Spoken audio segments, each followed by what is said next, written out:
lieutenant-colonel burkinabé, qui était chef de l'État, qui se croyait invincible, et Assimi Goïta. Assimi Goïta que vous voyez là, le mouvement politique populaire malien, le mouvement civil malien va le dégager. Assimi Goïta que vous voyez là, il a 3 destinations. Première destination, la prison. Ça, c'est une destination chanceuse. Deuxième destination, il risque de se faire tuer. Donc la tombe. Troisième destination, l'exil. Assimi Goïta ne peut pas être président. Ne peut pas être le futur président de la République du Mali. Assimi Goïta est habité par le rêve de Yacouba Isaac Zida. Yacouba Isaac Zida pensait qu'il était le futur président du Burkina. Erreur. Faites un effort, vous êtes 549 à avoir liké. Vous êtes 1246 personnes. Mes amis, allez sous la vidéo, appuyez sur le pouce levé. On est encore en train d'entrer dans un déséquilibre des machines. Allez sous la vidéo, appuyez sur le pouce levé. Et faites chacun un partage au moins. Si vous êtes connecté, n'oubliez pas de diffuser une fois sur votre réseau. Protégez-nous pour que nous concluions en beauté. Je dis et je répète, en ce 14 août 2021, Assimi Goïta aimerait être le futur président de la République du Mali. Il ne le sera pas. S'il persiste à vouloir l'être, sa place se trouve dans les 3 lieux suivants. Premier, la prison. Deuxième, le cimetière. Troisième, l'exil. Parce que le peuple malien ne s'est pas mobilisé pour qu'Assimi Goïta soit président. Assimi Goïta n'était pas attendu par les Maliens. Le peuple malien tolère qu'Assimi Goïta soit là pour que Assimi Goïta organise les élections et qu'Assimi Goïta dégage.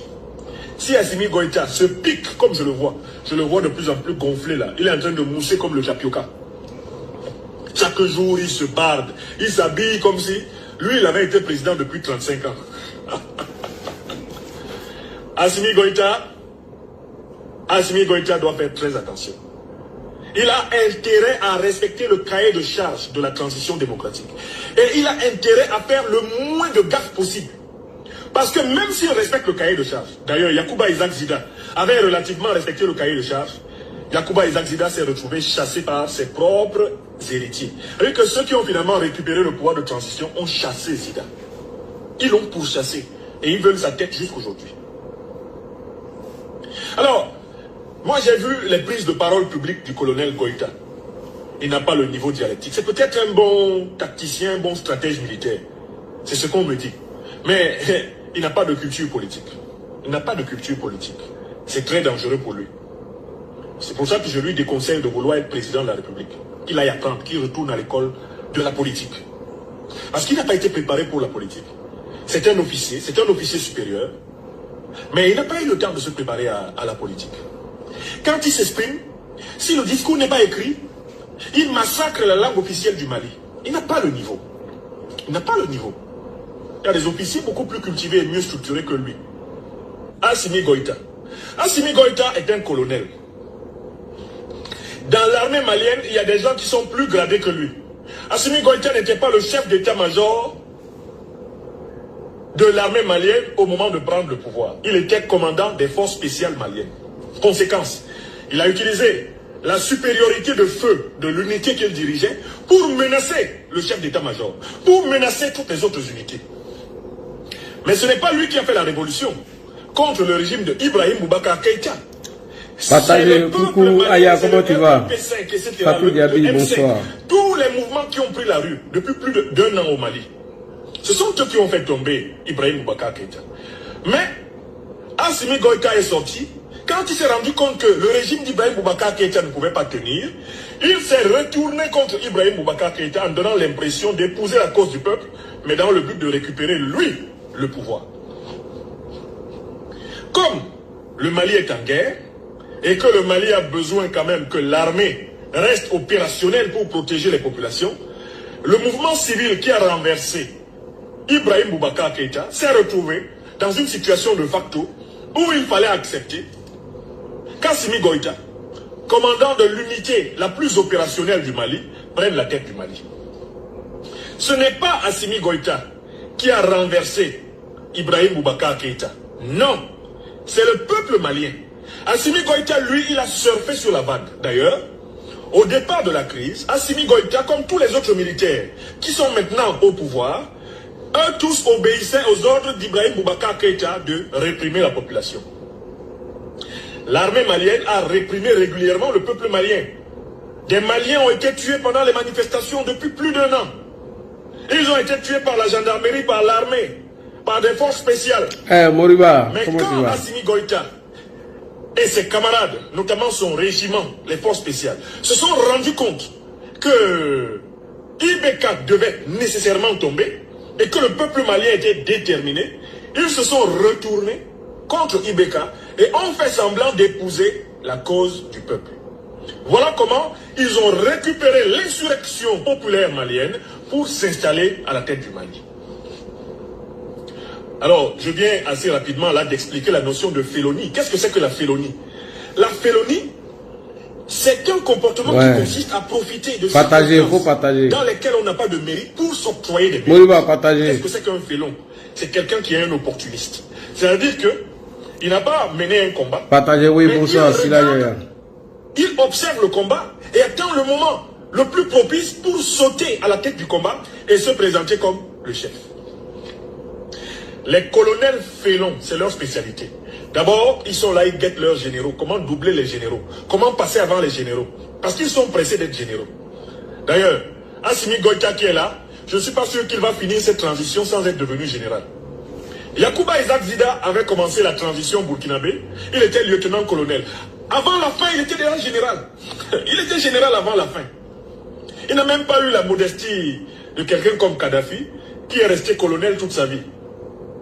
Il n'a pas eu la modestie, même de l'ancien président du Burkina, Blaise Compaoré, qui n'a jamais changé son grade de capitaine. Il n'a jamais fait modifier son grade de capitaine. Il n'est pas devenu général. Mais dès que Yacouba Isaac Zida est arrivé au pouvoir, il s'est donné les grades de général. Il s'est donné le grade de général.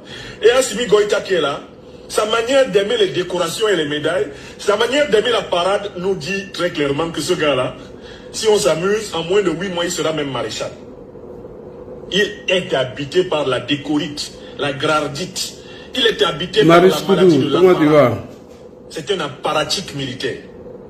Il n'y a qu'à voir comment il était sapé le jour de sa prestation de serment, comme s'il avait été élu. Tu n'as pas été élu. Les gens sont en train de gérer une situation d'urgence.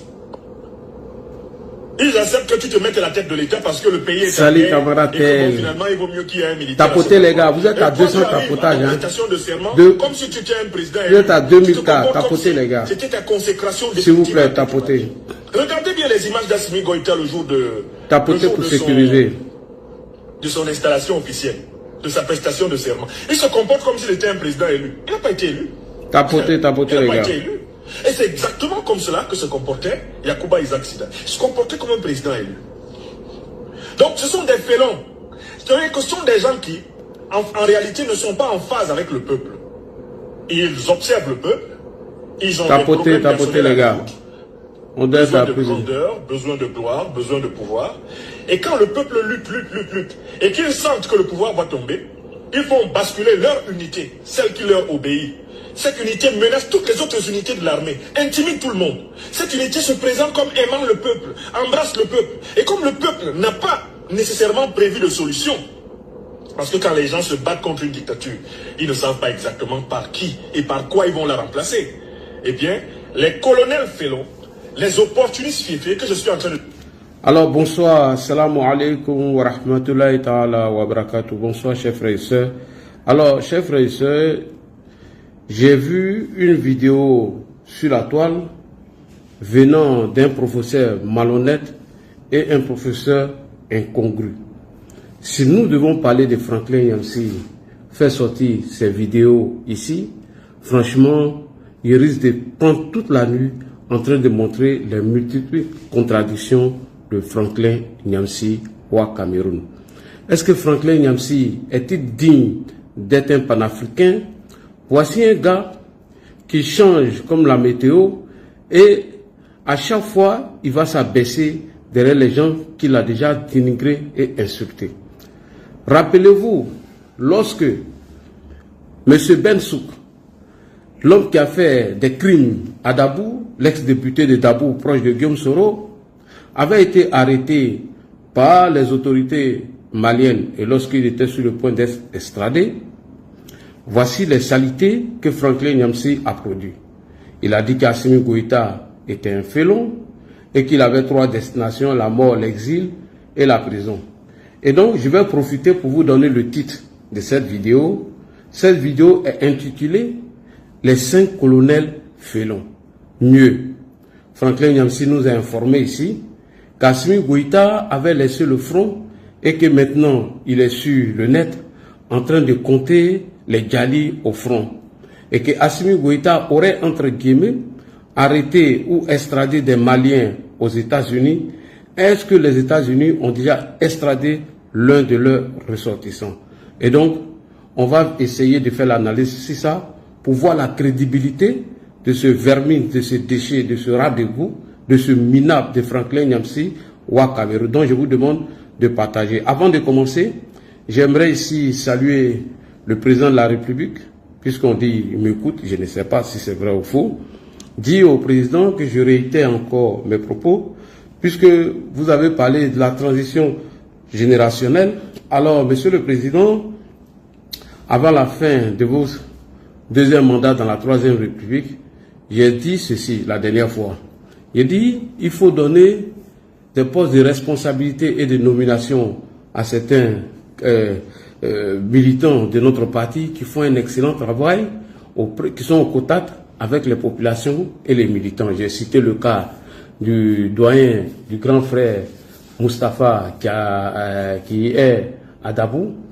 J'ai cru qu'il avait rénové le siège du RHDP là-bas. Non, il a reconstruit, c'est-à-dire il a pris une de ses maisons pour transformer comme le siège du RHDP à Dabou.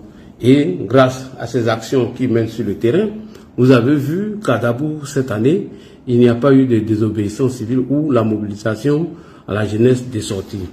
Je prends le cas du frère Koulibaly Lassina, qui est un opérateur économique, qui fait un excellent travail. Bref, donc voici des gens qui sont au contact de la population, donc il faut leur donner des tâches de responsabilité afin qu'ils puissent encore mobiliser la masse ou les militants. Donc c'est très important, je reviens dessus. Pourquoi? Parce que on voit leur action sur le terrain. Donc je salue au passage président Djabi, je salue au passage docteur Aboulaye Meïté, sans oublier ma petite soeur Kimia Meïté, sans oublier M. Koulibaly Lassina et M. Koulibaly le boss.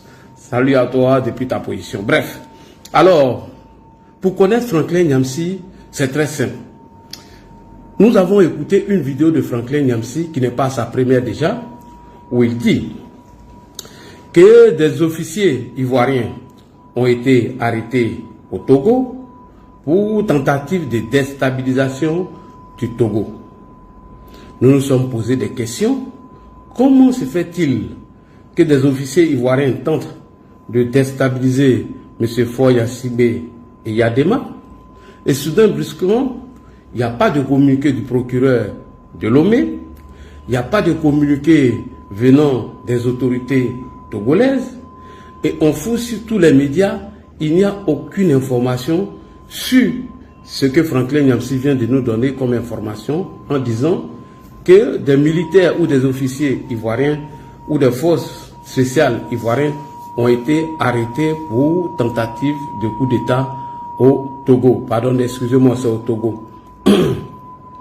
La première des informations, nous allons sur la page officielle du gouvernement togolais pour avoir plus d'informations. Il n'y a rien, il n'y a que dalle, il y a nul. Rappelez-vous, c'est le même Franklin Nyamsi qui, bien évidemment, avait induit Assimi Goïta en erreur suite à l'arrestation de nos 49 soldats. Et il a été clair, il a dit, nous avons insisté. Nous avons dit à Assimi Goïta que Alassane Ouattara allait vous renverser. Mieux, lorsque les 49 soldats ivoiriens allaient pour leur 8e rotation à Bamako, soudain, brusquement, Franklin Nyamsi Ouakamerou, alias Chris Yapi, avait déjà donné l'identité de tous ces soldats avant leur atterrissage. Et donc, Assimi Goïta arrête nos 49 soldats, et il ne s'est pas contenté de ça, il s'est même rendu au Mali pour aller enfoncer nos 49 soldats.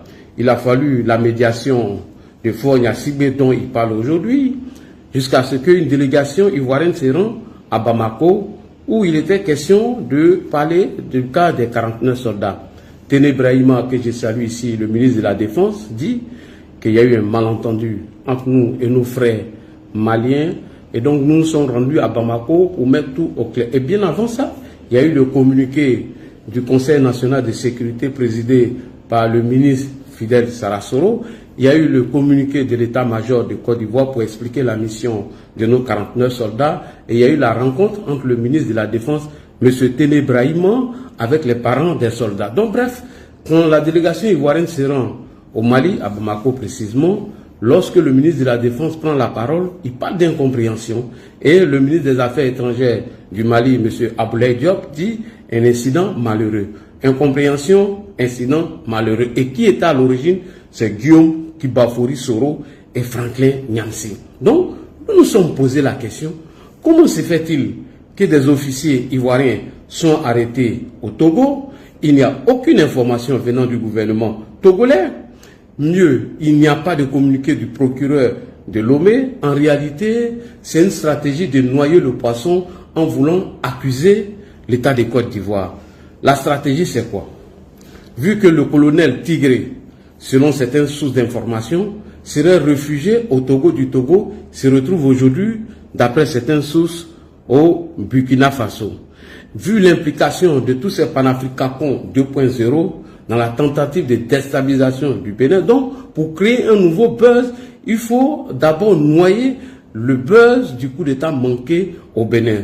Voici la sortie de ce Franklin Nyamsi, qui bien évidemment a traité Faure Gnassingbé de tous les noms, comme il a fait pour Ibrahim Traoré, comme il a fait pour Laurent Gbagbo, comme il a fait pour plusieurs personnalités politiques ivoiriennes lorsque il n'avait pas de quoi manger avec ces derniers. Donc, on va essayer de vous présenter qui est l'homme Franklin Nyamsi. Et je me plains pour Ibé. Ibé qui dit que lui, il incarne le combat de Sankara. Franklin Nyamsi au Cameroun a souillé la mémoire de Thomas Sankara jusqu'à ce que la justice burkinabé lance un mandat d'arrêt contre lui. Je répète, Franklin Nyamsi au Cameroun qui dit que lui, c'est un panafricain et que lui, il est sankariste et Ibrahim dit que lui s'incarne à Sankara. Franklin Nyamsi a souillé sa mémoire jusqu'à ce qu'une plainte soit portée contre Franklin Nyamsi au Burkina Faso. Donc Ibrahim Traoré et Guillaume Soro sont dans la poubelle de l'histoire. Oui, toi, il est enlevé ici. Oh. Pourquoi vous n'aimez pas la vérité même? Vous n'aimez pas la contradiction. Vous venez, vous mettez les conneries. Tapotez les gars, il veut signaler le direct. Donc nous allons vous montrer tout cela. Et Franklin Nyamsi qui a parlé un peu de IB, on va en parler tout à l'heure. Donc bref, les panafricains 2.0 veulent noyer le poisson. Comment se fait-il qu'à quelques jours après le départ de M. Faure Gnassingbé et Yadema en Russie, nous voyons une tentative de coup d'État où beaucoup de militaires burkinabés et nigériens ont été arrêtés. Et lui qui était à la tête de ce putsch qu'on appelle le capitaine ou le colonel Tigré, s'est fait arrêter, s'est fait a trouvé refuge. Certains disent au Togo, certains disent au Burkina Faso. Donc, c'est une stratégie de noyer le poisson. Alors, pour commencer, est-ce que Franklin Nyamsi est-il un panafricain? Vous qui suivez Franklin Nyamsi, vous allez tomber des nuits. Franklin Nyamsi, en 2012, 2013 ou 2011, Franklin Nyamsi a battu campagne pour le candidat François Hollande. Et il s'est targué d'être un socialiste français. Donc aujourd'hui, nous ne comprenons pas que ce socialiste français qui a battu campagne pour M. François Hollande avant les élections, soudain, brusquement, s'est transformé aujourd'hui en un panafricain à tel enseigne qui dérange le système français. Vous croyez à ces balivennes? Vous croyez à ces balivennes? Franklin Nyamsi, au Cameroun, qui nous a dit ici que Laurent Gbagbo était auteur des 3000 Djali, aujourd'hui fait ses éloges. Franklin Nyamsi, qui nous a dit ici que M. Laurent Gbagbo et le FPI ont tenté de faire un coup d'État contre M. Monsieur Henri Konan Bédié, lorsqu'ils étaient déjà, il avait déjà qui était positionné au Burkina Faso, ce Franklin Nyamsi est un pyromane, un manipulateur, un menteur. Nous allons appeler nos frères Tikendia ici, qui va nous présenter d'abord en quelques mots Franklin Nyamsi avant de revenir sur son sujet.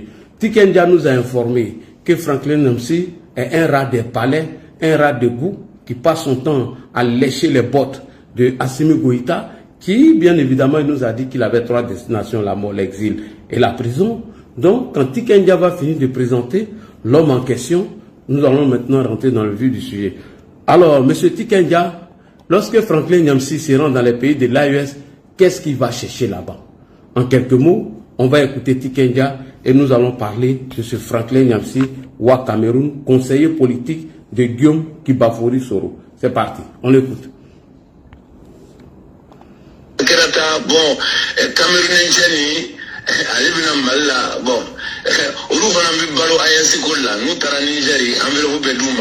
alors, ce Camerounais qu'on appelle Franklin Nyamsi, ils vont au Mali. Quand il arrive au Niger, on lui donne des enveloppes parce qu'il se nourrit du concept du panafricanisme. Merci beaucoup, monsieur Tikendia. Même en ce moment, il est au Mali. S'il veut sortir du Mali, que les douaniers de l'aéroport fouillent les valises de monsieur Franklin Nyamsi.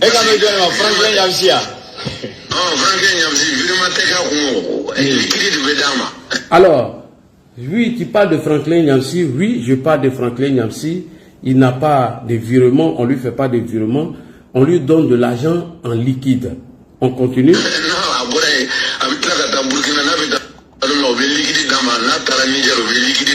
Alors, quand il quitte au Mali, quand on lui donne des liquides en main, des billets d'IAS, ils seront au Burkina, vice-versa, et au Niger. Donc, bon, sinon, on connaît ça fait 25 ans. On commence à faire la défense.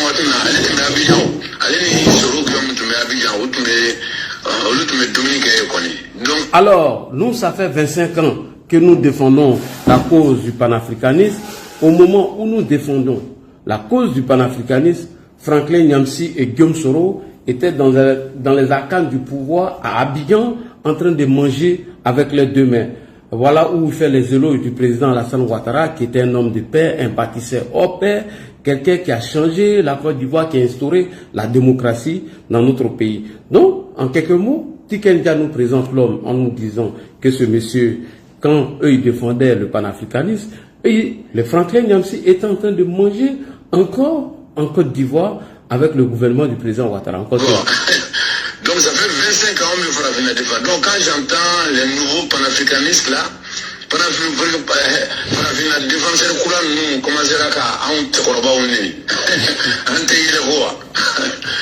je vois les nouveaux panafricanistes en train d'insulter nous les anciens, franchement ça nous fait rire parce qu'ils vivent de ça.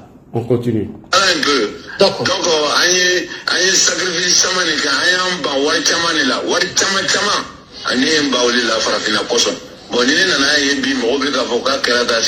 tapotez les gars. Parce que Allah fait. Allah ouais, Tikendia kuma do fega kuma gonna la waro shini o songa o kuma fana songa fende we yorom na ikoko nyami iwoko muamunu mena anfe misaliala Franklin Nyamsi iga fo la ikoko na liquidité be duma o ta anfe o ligue est-ce que ne kuma fo modna na fo est-ce a prévu bi bolo vega mun fo. OK. Alors, tu dis des choses à l'encontre de monsieur Franklin Nyamsi. Alors, si les gens te posent la question, monsieur Tikendia, d'avoir dit que Franklin Nyamsi prenait et prend de l'argent en liquide, les gens vont vous poser la question, est-ce que vous avez des preuves concernant Franklin Nyamsi? Nous allons écouter la réponse de Tikendia.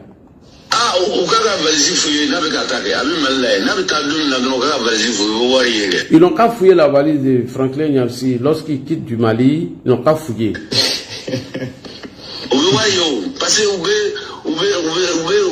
Mais tu veux nos liquidités d'Alema. Ah, ne te souviens pas parce que ne qu'on mais ne qu'on même donc parce que ne m'avait qu'à concert la Niger. Oh. Ne m'avait qu'à concert la Niger. Ne warmi fo ko tout boulot. Ko bisi ka 10 millions de sara. Comme on est dans inquiété, qu'on est nana comme on vient président fait ko ni président be kata ko ni ulu be kata ko président be enveloppe de oluma ne wa on est enveloppe ko la on passe une tape en trop kache on ko so ni mata concert que Niger parce que au président ko ni donc ko o yem mo do trop fort ko na ko ni kata ko président be enveloppe de oluma ne ko ni enveloppe ko ni ntola donc ni abisi nga caché dit donc il est caché fort mais bon c'était pas donc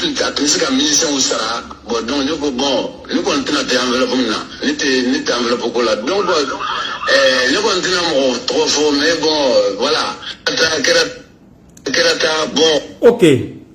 Alors, lorsque moi Tikenja, je voulais organiser un concert au Niger, alors nos cachets étaient plus de 10 millions. Ils m'ont donné 10 millions en espèces. Et bien évidemment, ils m'ont dit de commencer le concert et que le reste d'argent, ils allaient me donner en liquidité. Moi, Tikenja, j'ai estimé que je ne prends pas de l'argent en liquide et que pour moi, on me donne mon cachet et je vais faire le concert. Voilà comment on m'explique comment Franklin Nyamsi prenait des liquidités et je vous mets au défi de fouiller sa valise et bien évidemment, vous allez trouver de l'argent avec Franklin Nyamsi. Bref, maintenant, nous allons venir sur la question de ce qui s'est passé au Mali.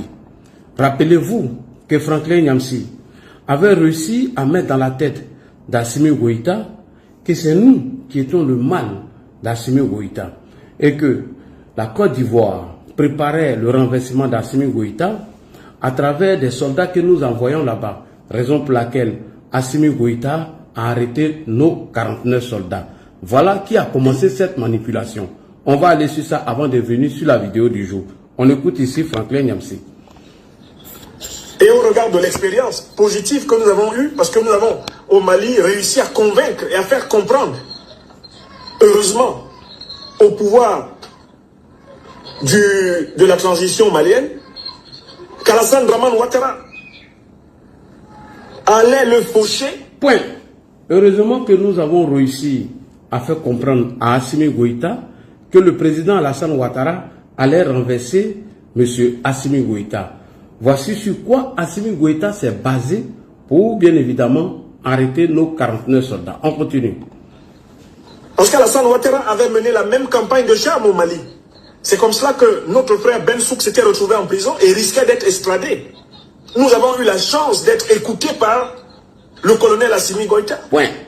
On a eu la chance d'être écoutés par Assimi Goïta. Voici comment nos 49 soldats ont été arrêtés. On continue. Le premier ministre Choguel Kokala Maïga, qui ont fini par comprendre que leur ennemi juré était au sud de leurs frontières. Celui qui était prêt à livrer tout le peuple malien à la disparition, à la guerre, à la mort, Alassane Dramane Ouattara. Il ne fallait surtout pas lui faire de passe. Il ne fallait surtout pas lui faire de passe. Et c'est précisément parce que la transition du Mali est chevillée au peuple malien qu'elle a fini par nous écouter et écouter le peuple malien qui lui disait libérez ceux de nos frères qui résistent contre Ouattara parce que Ouattara est contre le peuple malien. Donc, sans ce travail de conviction avec le Burkina, sans ce travail de conviction avec la Guinée, il est extrêmement important que tous les Africains qui sont en résistance contre les dictateurs ne mettent pas les pieds dans ces pays. Alors, nous avons insisté et nous avons réussi à tromper Assimi Goïta en lui faisant comprendre que les 49 soldats ivoiriens, qu'Alassane Ouattara allait le renverser. Voilà comment on arrête nos 49 soldats. Et lorsque cette délégation ivoirienne se rend à Bamako, s'en rend compte qu'ils se sont laissés manipuler par qui? Par Assimi Goïta et par Franklin Nyamsi, puisqu'il a dit. On écoute ici la rencontre du ministre d'État Ténébraïman et M. Ablai Diop. C'est parti. De la Défense de la Côte d'Ivoire et le ministre des Affaires étrangères du Togo à la tête d'une forte délégation reçue par le président de la transition. Cette audience élargie à certains membres du gouvernement a essentiellement porté sur la situation des militaires ivoiriens en détention ici au Mali.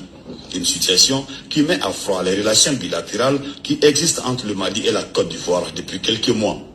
Comme vous le savez, il y a eu un malentendu entre la République du Mali et la République de Côte d'Ivoire. Point.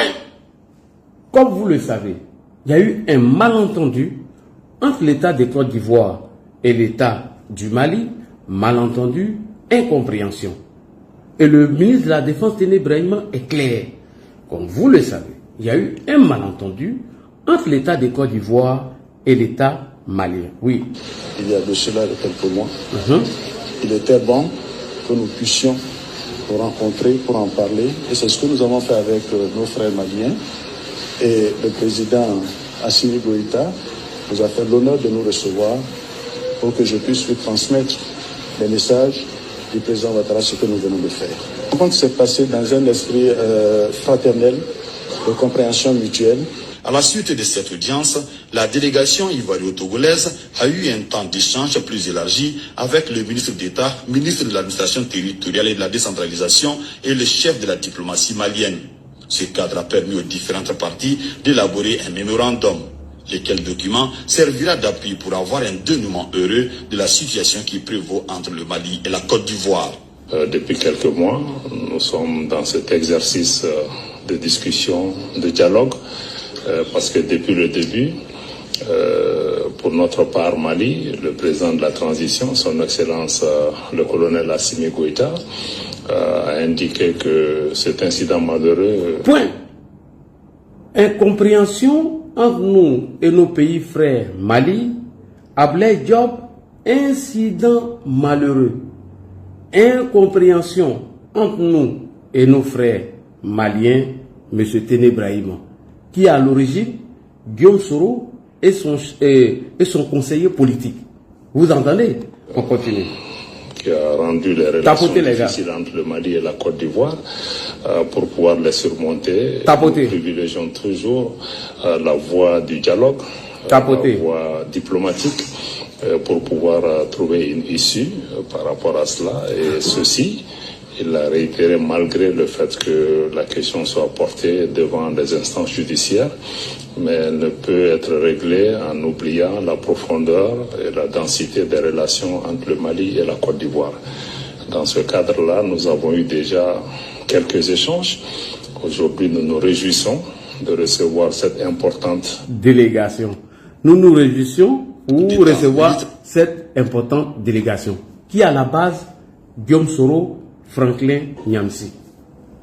Et donc, quand vous entendez Franklin Nyamsi dire aujourd'hui que des officiers ivoiriens ont été arrêtés au Togo parce qu'ils tentaient de renverser Faure Gnassingbé et Yadema alors qu'il n'y a aucun communiqué venant de l'État togolais à l'endroit de l'État de Côte d'Ivoire, il n'y a aucun communiqué du procureur de la République de Lomé en incluant des officiers ivoiriens sous prétexte, entre guillemets, qui seraient arrêtés par des autorités togolaises. Vous comprenez déjà la stratégie de Franklin Nyamsi et Guillaume Soro. Ils ont été toujours dans cette optique. Isoler Alassane Ouattara dans la sous-région, le fait détester dans la sous-région afin de mieux le descendre. Ça, c'est leur stratégie. Deuxième stratégie, c'est de noyer le coup d'État manqué au Bénin, puisque certaines informations selon Jeune Afrique dit que le colonel ou le capitaine Tigré a eu refuge au Togo, alors que nous savons que quelques semaines avant la tentative de coup d'État, Faure Gnassingbé s'était rendu en Russie. Donc, voilà un peu quelques stratégies de Soro Guillaume et sa bande lorsqu'ils sont attrapés la main dans le sac. Et nous allons écouter maintenant Franklin Nyamsi. Et après, vous allez voir si ce Franklin Nyamsi, ce rat des palais, ce rat de goût, ce minable, ce déchet, qui bien évidemment passe son temps à aller quémander, à aller mendier dans des palais, s'il est digne, s'il a une crédibilité. Parce que nous savons ce qu'il a dit de Faure Gnassingbé et Yadema, et aujourd'hui, c'est Faure qu'il est en train d'acclamer.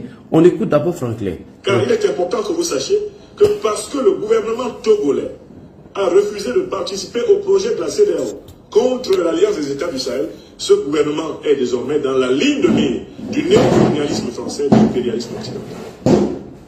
Alassane Dramane Ouattara, le valet suprême du néocolonialisme français en Afrique de l'Ouest, a donc et déjà tenté des infiltrations militaires contre le régime togolais.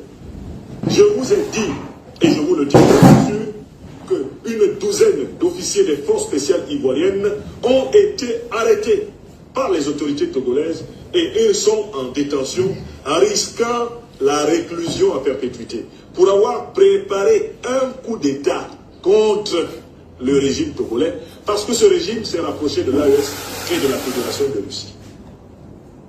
Donc le Nigeria se retrouve dans une configuration où lui et ses alliés de la CEDEAO pourraient être obligés de se confronter à l'alliance des États du Sahel et à ses alliés. Parce que l'alliance des États du Sahel a ses alliés, parmi lesquels le Togo. Dans une configuration de guerre régionale entre la CEDEAO et l'AES, il n'y a aucun doute que les peuples de la CEDEAO seront majoritairement du côté de l'armée de l'AES, qui est l'incarnation de la révolution africaine. Si jamais le Nigeria et ses misérables alliés, le gouvernement fantoche de Ouattara Dramane en Côte d'Ivoire, le gouvernement fantoche de Bassirou Diomaye Diakhar Faye, en pleine trahison de la révolution pastéfienne à Dakar, si tous ces gens-là s'amusent à se dresser devant l'AES, ce sera la révolution régionale ouest-africaine. Les peuples sahéliens et leurs alliés se battront pour délivrer la sous-région de tous les valets du néocolonialisme français de l'impérialisme. Ok. Franklin Nyamsi nous informe ici que 12 forces spéciales ivoiriennes ont été arrêtées par le gouvernement togolais. La première question, est-ce qu'il y a un communiqué de l'État togolais à l'endroit de la Côte d'Ivoire? Rien du tout. Aucun média n'en parle, zéro. Deuxième, est-ce que, salut à toi ma grande sœur Gisèle, est-ce que l'État, le procureur de la République de Lomé a-t-il lancé un mandat ou a fait un communiqué? Rien, que dalle et zéro. Donc, au risque de me répéter, ils veulent noyer le poisson, puisqu'ils ont été attrapés la main dans le sac, puisque selon certaines informations, il y a eu beaucoup de militaires burkinabés et nigériens qui étaient impliqués dans la tentative de déstabilisation du Bénin, pays frère. Donc il faut créer ces gens de bêtises de Franklin Nyamsi qui a toujours fait les sales boulots. Est-ce que Franklin Nyamsi a déjà aimé Faure Gnassingbé? Il n'a jamais aimé Faure Gnassingbé. Vous allez l'écouter ici. Comment il parlait de Faure Gnassingbé? On écoute ici Franklin Nyamsi. Il n'a plus été dirigé par les dirigeants qu'il a choisis. Le Togo est une dictature parce qu'une famille, la famille de feu Étienne Gnassingbé Yadema, a confisqué le pouvoir d'État. Elle contrôle les principales troupes militaires du pays. Et elle impose sa férule sur la nation togolaise. Monsieur Faure Gnassingbé, qui est actuellement chef de l'État du Togo, n'a pas été régulièrement élu. Or, alors même que sa légitimité politique n'a jamais été établie, voici qu'il entreprend une énième modification de la Constitution. Je voudrais remercier les plus hautes autorités. Écoutez-le maintenant aujourd'hui, quand il a eu son argent. Ça, c'est avant qu'on lui donne à manger. On l'écoute. De la République togolaise, à la tête de laquelle le président du Conseil de la République togolaise, son Excellence M. Faure Essozimna Gnassingbé,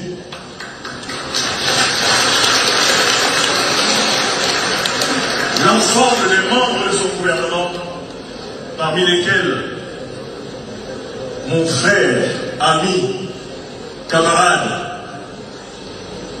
des bancs de l'Université africaine de Côte d'Ivoire. Merci beaucoup. Par contre, j'ai aimé Kémi Séba sur ce point-là.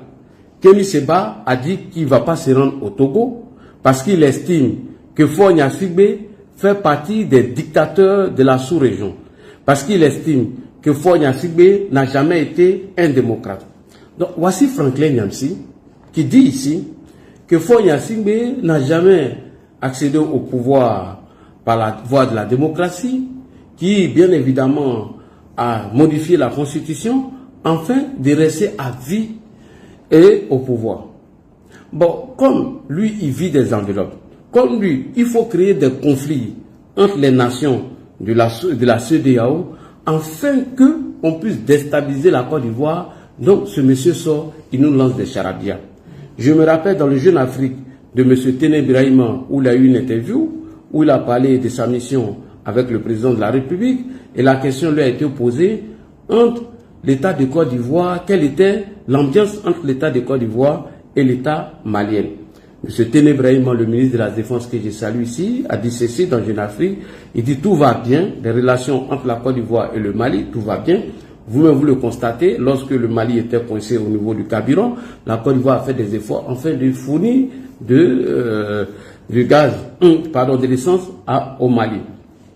Téné Birahima dit que moi et Sadio Camara, nous nous appelons de temps en temps pour échanger. Ce rat de coups, ce caniche des palais, sorti, il a fait une vidéo en demandant à monsieur Sadio Camara de démentir cela. Sadio Camara l'a ignoré et il est passé ailleurs. Et donc, quand on se focalise sur les dires de Franklin Nyamsi et quand on écoute Tikendia, il ne vit que des billets de banque, il n'a aucune dignité.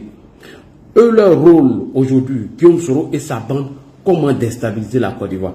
Allons-y derrière Franklin Nyamsi. Lorsque le coup d'État d'Ibrahim Traoré a eu lieu, c'est même Franklin Nyamsi qui, bien évidemment, a commencé à condamner Ibrahim Traoré parce qu'il n'avait rien à manger. Puisque Franklin Nyamsi et sa bande comptaient sur Zoungrana pour renverser Damiba, parce que Zoungrana est l'un des proches de Blaise Compaoré. Et eux là, ils n'ont jamais combattu Blaise Compaoré. Franklin Nyamsi, Guillaume Soro et sa bande. Avez-vous déjà vu les Franklin attaquer Blaise Compaoré? Non. Pourquoi? Parce que lorsque Blaise Compaoré a été chassé du Burkina Faso, ce sont les Franklin Nyamsi qui, bien évidemment, ont lancé la remontada afin de renverser cette transition. D'où il y a l'écoute audio de Guillaume Soro qui a été authentifié, certifié par Herman Kunze, qui est un Allemand. Donc bref, ceux-là n'étaient pas pour M. Ibrahim Traoré, ils étaient pour Zoungrana. Comme Ibrahim Traoré aujourd'hui a rempli les conditions devant eux, a décidé de jouer le rôle de M. Zoungrana, voilà ce qu'il disait de M. Ibrahim Traoré. On continue, on l'écoute. On vous demande quel est le sort du colonel Zoungrana. C'est choquant votre réponse. Vous avez fait un coup d'État, vous n'êtes pas en prison. Damiba a fait un coup d'État, il n'est pas en prison. Pourtant, les mêmes juges qui détiendraient donc Zoungrana le détiennent au motif qu'il a fait un coup d'État. Ça ne vous pose pas un problème de ne même pas avoir le courage de dire tous nos frères qui ont été détenus pour des tentatives de coup d'État dans le contexte terrible que le pays connaissait, je prends la responsabilité de les libérer et de demander à toutes nos autorités judiciaires, eh bien, de valider cette libération parce que c'est injuste. Damiba qui a fait le coup d'État contre le président Roch Marc Kaboré, n'est-il pas libre au point que vous en soyez à cacher sa position en l'espace? N'est-il pas libre, Damiba? Si Zoungrana est en prison pour tentative de coup d'État, pourquoi Damiba est libre? Voilà. Pourquoi Damiba pose des conditions, il pose 7 conditions? Pourquoi lui n'est pas en prison? Pourquoi les juges qui sont là à Ouaga et qui emprisonneraient Zoungrana pour faire le coup d'État, pourquoi ces juges-là ne lancent pas un mandat d'arrêt, ne vont pas arrêter Damiba? Et vous-même, mon capitaine Ibrahim Traoré, ce que vous avez fait là, ce n'est pas un coup d'État. C'est différent de ce que Zoungrana essayait de faire. Zoungrana essayait de renverser, selon toutes les informations à ma disposition, il essayait de renverser justement Roch Kaboré parce qu'il voulait le changement géopolitique et géostratégique. Et là, on vous demande, qu'est-ce que vous en avez fait? Vous dites qu'il est à la disposition de la justice. Écoutez, si vous êtes tant légaliste que cela, vous ne devez pas faire de coup d'État. Parce que l'hyperlégalisme déjà vous condamne. Vous êtes passible au moins des mêmes peines que Zoungrana pour ce que vous avez fait.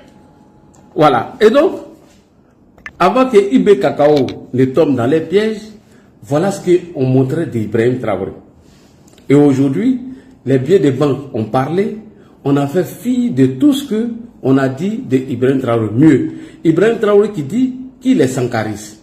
Ce monsieur a souillé la mémoire de Sankara à tel enseigne qu'une plainte a été portée contre lui. Je répète, ce monsieur Franklin Nyamsi a souillé la mémoire de Sankara à tel enseigne qu'une plainte a été portée contre lui par la justice française. N'oubliez pas que l'appel téléphonique entre Guillaume Soro et le président Ouattara en 2023-2024, la personne qui a donné le numéro à M. Suleiman Kamaraté, du Souk-Tessou, selon Jeune Afrique, c'est Blaise Compaoré. Lorsque Souk-Tessou a été libéré, selon Jeune Afrique, c'est avec Blaise Compaoré qu'il a récupéré le numéro du président Alassane Ouattara pour donner à Guillaume Soro, et Guillaume Soro a appelé le président Alassane Ouattara pour s'excuser. Donc ici, le même Franklin Nyamsi est en train de souiller ici la mémoire du mentor de Ibrahim Traoré, mais Ibrahim Traoré est un vrai minable, c'est un vrai déchet et un vaurien. On écoute ici Franklin Nyamsi et je vais vous montrer la plainte. Le président Félix Houphouët-Boigny et la France qui ont manipulé le capitaine Blaise Compaoré pour assassiner Thomas Sankara. Est-ce que c'est la France et Félix Houphouët-Boigny qui ont-ils assassiné Thomas Sankara? On écoute la réponse. Et mettre fin à cette aventure. Ceux qui le disent n'ont jamais donné de preuve de ce qu'ils affirment. Moi j'ai lu tous les livres sur l'histoire de la révolution burkinabé. Je n'ai aucun document, je n'ai aucun témoignage du président Houphouët-Boigny donnant l'ordre d'exécuter Thomas Sankara qui ne représentait rien pour lui. Je n'ai aucun livre, ni un document, ni un rapport où le président Félix Houphouët-Boigny donnait l'ordre d'éliminer Sankara qui ne représentait rien pour lui. On continue. Lui qui ne pouvait rien lui faire. Le fond de l'affaire, c'est que Thomas Sankara est mort au cœur d'une lutte fratricide entre les deux ailes de la révolution burkinabé. Lui-même avait dégainé le premier, puisque le 11 juin 1984, avec son accord explicite, un tribunal de Ouagadougou exécutait des hauts gradés de l'armée burkinabé en public à Ouagadougou. J'invite les jeunes Africains à ne pas importer les problématiques politiques d'un pays vers un autre sans connaître l'histoire intérieure de ce pays. Blaise Compaoré n'est pas l'homme que l'on croit. Sans doute il n'a pas le verbe, l'éloquence, la brillance du tribun que fut le capitaine président Thomas Sankara. Mais il a pour lui, à mon avis, ce qu'on peut appeler l'archive, le témoignage de l'histoire. Je vous invite à lire le livre de Valère Sommet. Valère Sommet, c'est un partisan de Thomas Sankara, qui d'ailleurs a vécu comme réfugié politique au Congo-Brazzaville. Il a écrit un livre sur la révolution burkinabé. Tapez Valère Sommet, la révolution burkinabé, et vous verrez que Valère Sommet écrit la chose suivante, je cite presque de mémoire.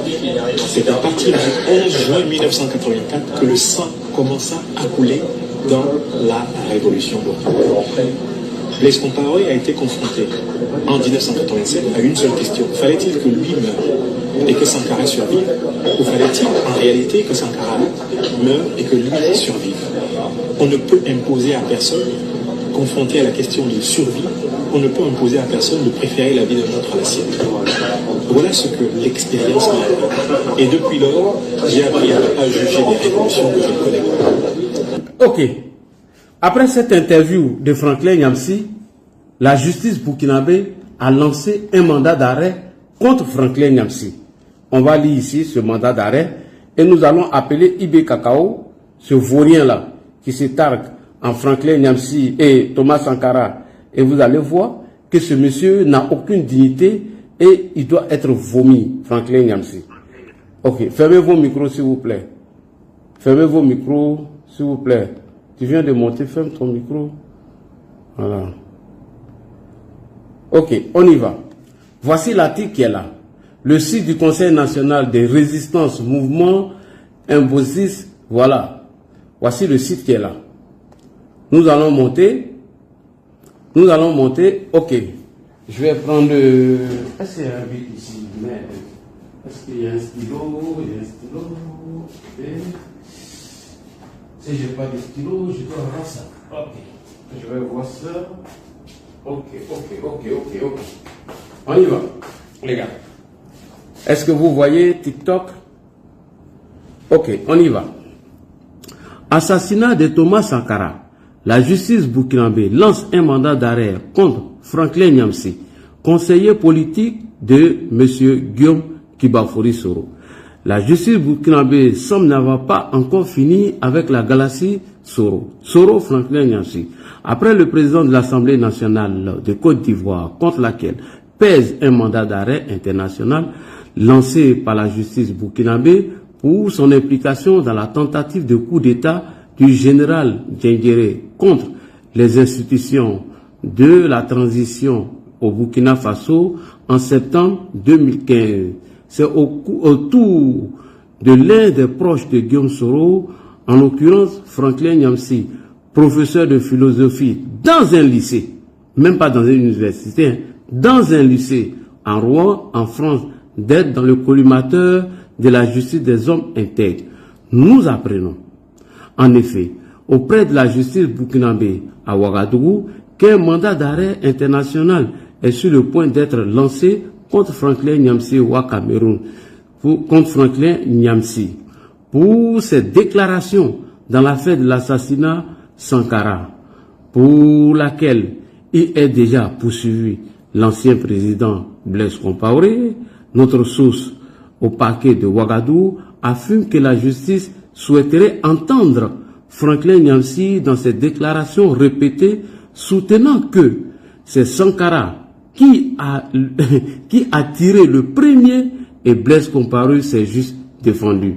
La justice souhaiterait en effet en savoir où se trouvait Franklin Nyamsi pour les échanges de tirs entre Sankara et Blaise Compaoré. Poursuivre notre information qui soutient autre que les informations pourraient être avancées à l'enquête de l'assassinat de M. Thomas Sankara. Joint au téléphone, Maître Benawa Sankara, avocat de la famille de l'ex-président assassiné, dit truc. Ibré est où? Ibé, tu es où aujourd'hui pour mettre en application ces bêtises sur Franklin Nyamsi? Toi, tu te dis que tu es sankariste. Voilà comment le gars a souillé la mémoire de Thomas Sankara. Et aujourd'hui, parce qu'ils ont un objectif, d'isoler Alassane Ouattara, afin de le faire détester par tous les pays de la sous-région et le renverser. Donc, toi, Ibrahim Traoré, tu avales ta dignité. C'est-à-dire, tu dis que tu es sankariste. Tu t'incarnes en Sankara. Voici un minable qui a souillé la mémoire de Thomas Sankara. Tu n'as pas été capable d'arrêter ce monsieur et aujourd'hui vous lui déroulez le tapis rouge parce qu'il passe son temps à raconter des bêtises et des balivernes. On continue. Voilà ce que Franklin Nyamsi nous a dit ici lorsque Ben Souk a été arrêté. Il dit que Assimi Goïta ne va plus au front. Il reste chez lui à la maison et que Assimi Goïta passe son temps à faire des tweets pour dire qu'il soutenait les militaires. Mieux, Franklin Nyamsi nous informe qu'Assimi aurait, entre guillemets, arrêté des ressortissants maliens pour les extrader à la justice américaine. Alors, on va écouter ici le même Franklin Nyamsi qui va prendre les liquides, l'argent en liquide, bien évidemment, chez Assimi Goïta aujourd'hui. C'est quelqu'un qui n'a aucune dignité. Il n'a aucune dignité. Vous allez l'écouter ici, Franklin Nyamsi, ce qu'il disait d'Assimi Goïta, comme de la manière il parlait de Ibé dans le passé. Je vous ai étalé les trois hypothèses. À vous, qui n'étiez pas d'accord sans la moindre argumentation. Quand on n'est pas d'accord, on dit pourquoi. On n'est pas d'accord pour ne pas être d'accord. Je le dis à ceux qui m'ont dit non, Assimi Goïta ne peut pas l'avoir arrêté. À ceux qui ont dit non, c'est un enlèvement terroriste. Je vous ai démontré que ce n'était pas un enlèvement terroriste. Je vous ai démontré que c'est Assimi Goïta. Et je vous ai dit que l'argument pour prouver que c'était Assimi Goïta, c'est le silence. Radar des autorités maliennes pendant plus de 24 heures. En pleine capitale, on enlève quelqu'un. Vous ne voulez pas vous exprimer. C'est parce que vous êtes coupable, vous êtes complice. Maintenant, vous avez compris Assimi Goïta est un kidnappeur d'opposants politiques africains. Point. Maintenant, vous avez compris qu'Assimi Goïta était un kidnappeur d'opposants politiques africains. Maintenant, vous avez compris qu'Assimi Goïta était un kidnappeur d'opposants politiques africains. Dit par qui? Franklin Nyamsi.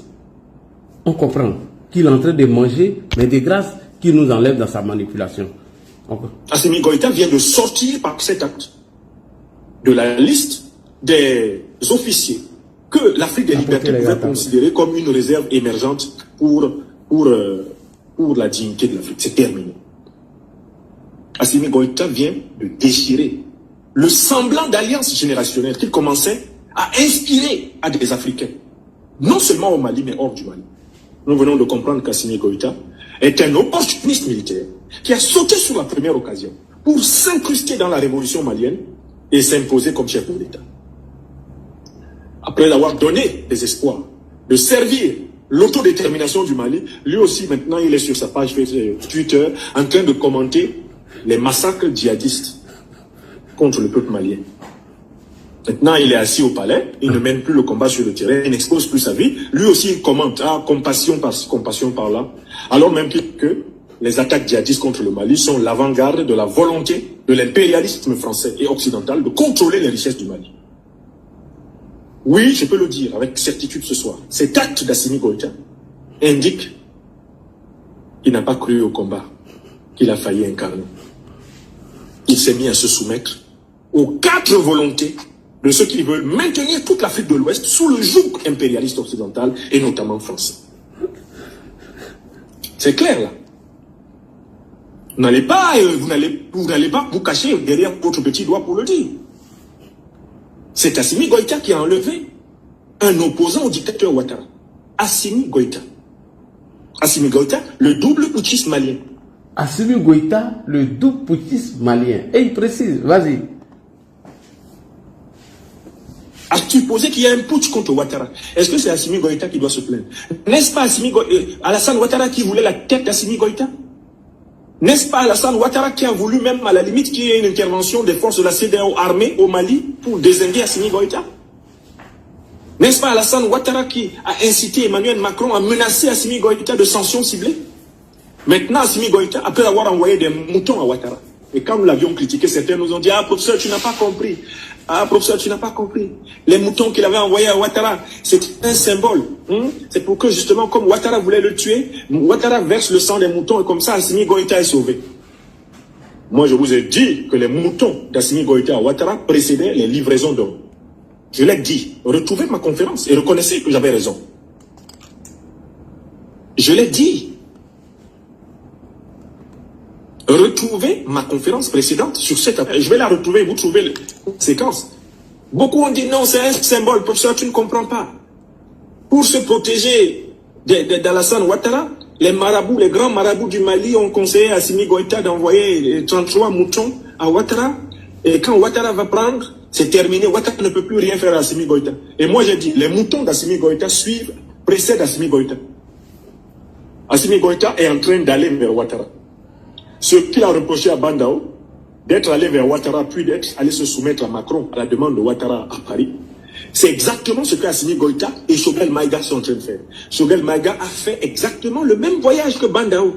Il a profité de la soi-disant rencontre de l'Union postale universelle, dont il n'a rien à foutre. Il en a profité pour se rendre à Abidjan, donner des garanties au régime Ouattara, pour que le régime Ouattara lui négocie des faveurs auprès de la puissance française. Au même moment, on apprend tout à fait que le gouvernement malien est déterminé à livrer des citoyens maliens aux États-Unis. Est-ce qu'on vous a déjà livré des citoyens américains au Mali? Assimi Goïta, mais vous êtes décérébré, qu'est-ce qui vous arrive? Pourquoi vous découragez, pourquoi vous blessez le peuple africain de cette façon? Vous n'avez pas, il n'y a pas de juge au Mali? Pour que vous preniez des Maliens pour soi-disant les envoyer en prison aux États-Unis. Est-ce qu'on a déjà pris des Américains en prison aux États-Unis pour les donner aux Maliens? Vous pensez qu'il n'y a jamais eu d'Américain qui ait fait du tort au peuple malien? Les guerres américaines au Vietnam, les guerres américaines en Somalie. Ok, donc en quelques mots, voici l'homme. L'homme a une feuille de route. Comment déstabiliser le le Bénin et la Côte d'Ivoire. Et donc, ce monsieur est un bipolaire et un manipulateur qui n'a aucune dignité. La question que je me pose, est-ce que ce monsieur est panafricain? Si oui, quand est-ce que Franklin Nyamsi est devenu panafricain? Voici la première question. Alors, vous êtes sans ignorer que ce monsieur a mené campagne pour, bien évidemment, François Hollande. Il se disait socialiste français. Un socialiste français, soudain brusquement, qui devient un panafricain. Vous, à qui Franklin va vous tromper, c'est un escroc. Voici Franklin Nyamsi ici, qui fait la campagne de François Hollande avant les élections, je crois de 2012, non, ou 2013. Oui, c'est en 2012, que je ne dise pas de bêtises. Écoutez Franklin Nyamsi, le panafricain.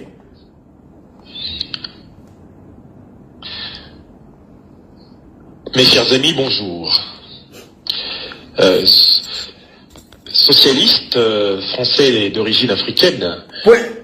Socialiste français d'origine africaine. Franklin Nyamsi, socialiste français d'origine africaine. Quand est-ce que tu es devenu panafricain, Franklin Nyamsi?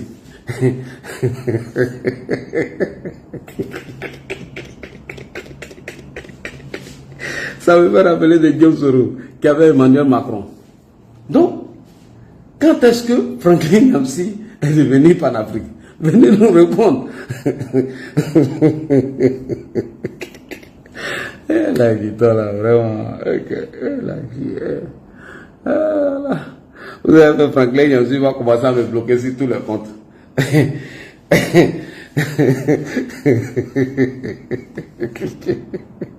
Les gars, je vais rire d'avoir attendez, j'ai retrouvé mon esprit.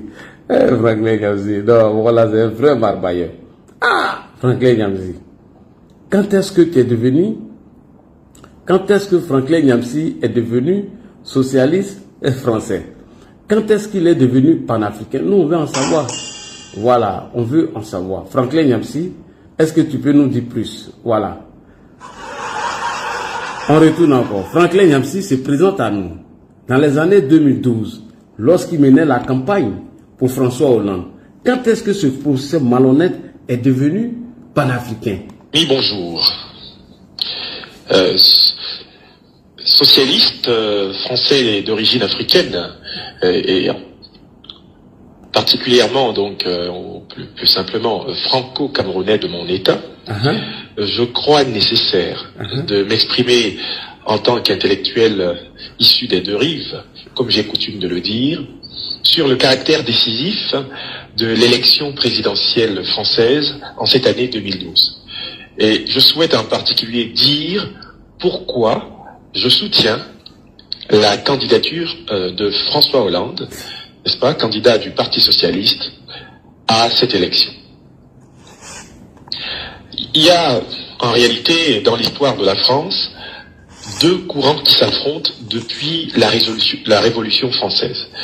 Le premier courant, c'est exactement le courant qui a tenté de récupérer, malgré la fin de l'Ancien Empire, où c'était l'aristocratie, où c'était le monarque et la noblesse qui dirigeaient le pays. Il y a eu une tentative de reprendre le pouvoir, y compris par les artifices de la démocratie représentative. C'est globalement ce qu'on peut appeler le courant conservateur, le camp conservateur. Face à ce camp-là, qui a constamment considéré que pour être français, il fallait être blanc, il fallait être catholique, et il fallait appartenir à des familles de la noblesse, à des familles qui ont l'habitude du pouvoir, il y a le camp de la Révolution française, celui qui est venu de la pensée philosophique des Lumières, celle qui estime que tout être humain, en tant qu'être vivant doué de pensée, de raison et de liberté, doit être considéré comme une fin en soi et non pas comme un moyen. Cette pensée des Lumières, par exemple, qui se formulait dans la philosophie du grand Emmanuel Kant, sous la maxime de l'impératif catégorique. Merci beaucoup. On continue. Deuxième étape, le socialiste français. Quand est-ce qu'il est devenu panafricain? Incarne le mieux la préservation de cette espérance française, en vertu de laquelle des citoyens français venus d'autres rives comme moi se sentent chez eux dans ce pays. Voilà. Donc, il soutient le socialisme français parce que les autres partis politiques avaient une mauvaise idée des Africains. Parce que pour eux, être français, il faut avoir la peau blanche et il faut être forcément un catholique, etc.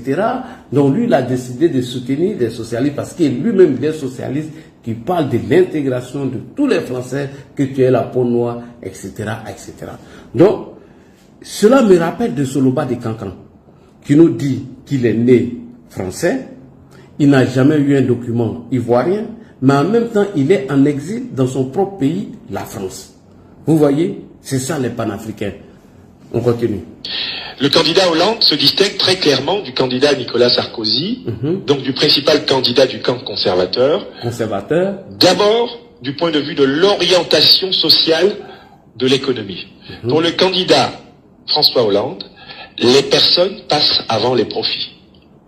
La preuve en est que toute sa politique économique est basée sur le principe selon lequel on doit prélever plus d'impôts chez ceux qui sont beaucoup plus riches.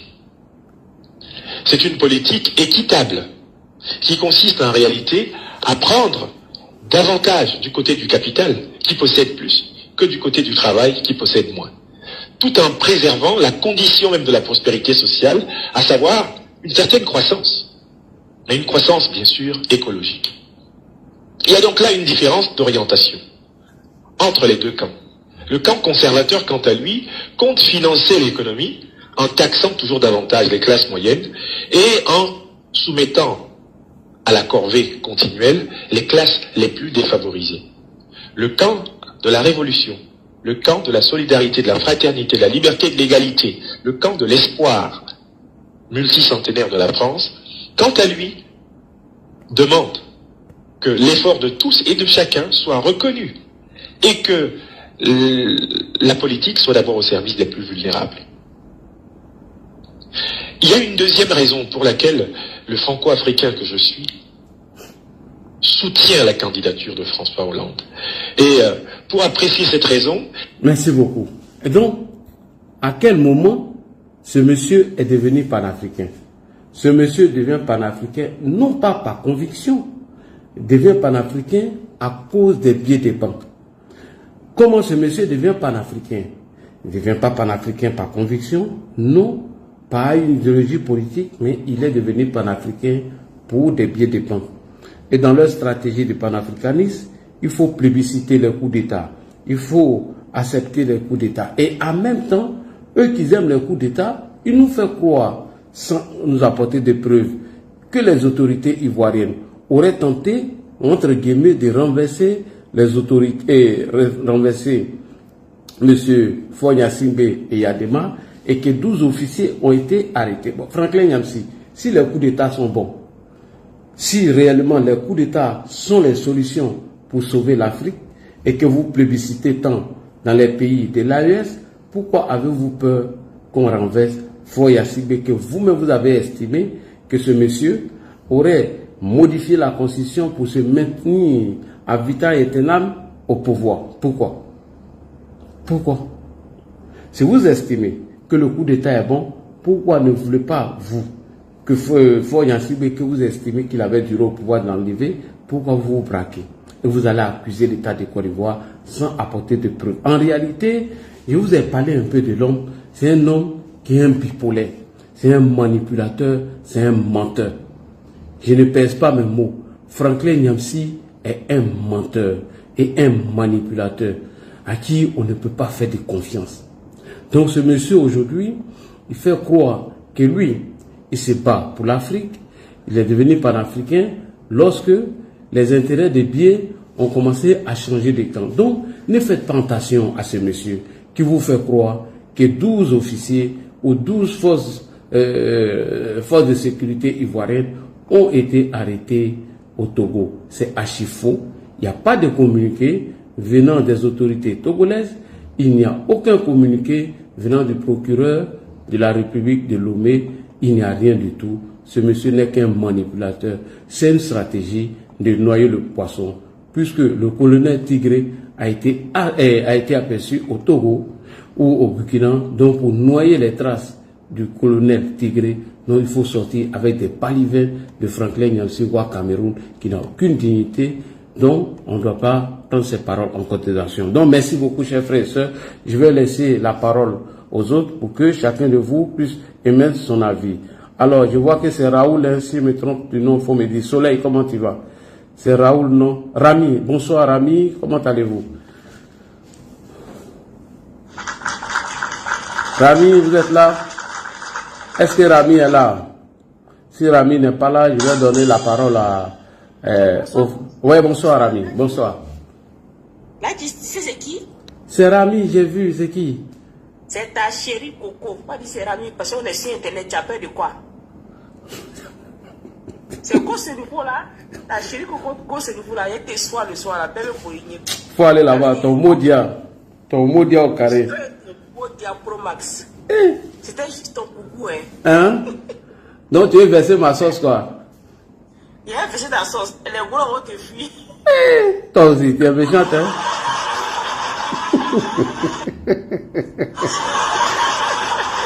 Au lieu de verser ma sauce, il faut aller verser sauce de Soro. Non, c'est moi ma sauce qui est versée. Soro, c'est mon frère. Gola, elle a fini un faux rendez-vous. Elle m'a mis trop sur vélo. Non, tu as fini un faux rendez-vous même. Ton mot dit même au passage. Ton mot dit même. Non, c'est moi ma sauce, toi tu es venu verser quoi? C'est que surtout mes petits gosses sont en train de dormir.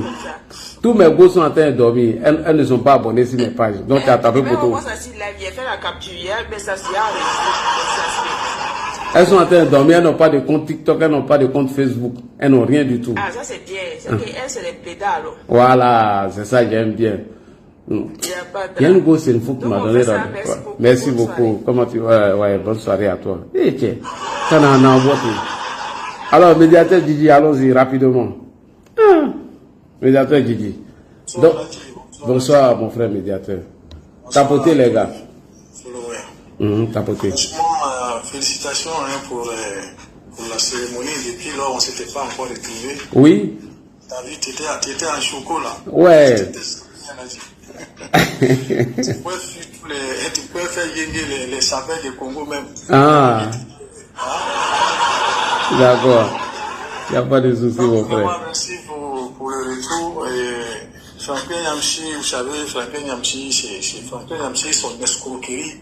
C'est un esprit même de l'escroquerie personnifié. Parce que quand on sait, c'est quoi les personnes comme Franklin Yamchi n'ont pas honte, ils ont déjà enterré la honte. Donc, ce sont des gens qui vont toujours penser qu'ils sont au-dessus de la moyenne en matière intellectuelle. Effectivement. Quand on voit que c'est la même personne qui fait des vidéos et qui vient faire d'autres vidéos pour se dédire, ça fausse complètement la notion d'intellectuel que lui veut se coller à la peau. Un intellectuel, c'est un incorruptible. C'est quelqu'un qu'on ne corrompt pas. C'est quelqu'un qui dit la vérité. C'est quelqu'un qui lutte pour le bien collectif avec son intellect. Mais François Yamchi, lui, il utilise pour lui, pour se faire de l'argent au passage et par ricochet, lutter pour que son mentor, Soro Guillaume en l'occurrence, qui lui a promis, je ne sais pas,